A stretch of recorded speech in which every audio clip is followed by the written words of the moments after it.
Hello guys, আজকে আমি এমন একটি জিনিস বানাতে যে মিষ্টি কুমড়া বানিয়ে ফেলি। তাহলে শুরু করা যাক। প্রথমে গোল করে নিতে হবে, তারপরে গোলটা ভালোভাবে না করলে কিন্তু হবে না।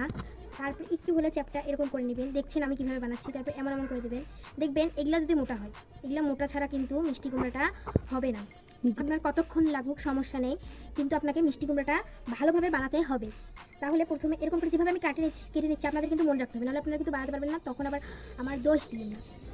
তাইলে এখন বানাটা হচ্ছে, আমি সুন্দর করে বানাচ্ছি, আপনারা আরও সুন্দর করে বানাইবেন। আপনাদের ইচ্ছা, আপনারা কমলা কালার যদি কমলা কালার যদি না থাকে তাহলে আপনারা বানায় নেবেন কেলে দিয়ে, তাহলে কেলে কিনতে পাওয়া যায়, ওগুলোও নিতে পারেন। এই দেখুন মিষ্টি কুমড়াটা কীরকম হয়েছে, ভালোই হয়েছে, অতটাও ব্যাড হয়নি। তাইলে এখন গ্রিন কালার নিতে হবে। গ্রিন কালারটা দিয়ে এই যে এরকম করে নিতে হবে। দেখছেন আমি গ্রিন কালারটা নিয়ে নিয়েছি। ডাটার জন্য একটু হলেও গ্রিন কালারটা রেখে দিতে হবে।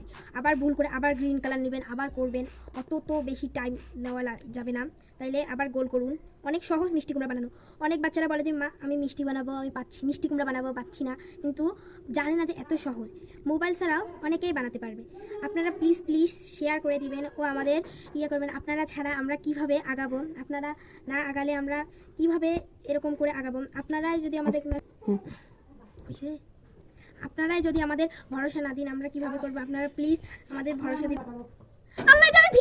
প্লিজ চ্যানেলটিকে সাবস্ক্রাইব করে দেবেন, প্লিজ প্লিজ আপনাদের কাছে আমরা অনুরোধ রাখলাম।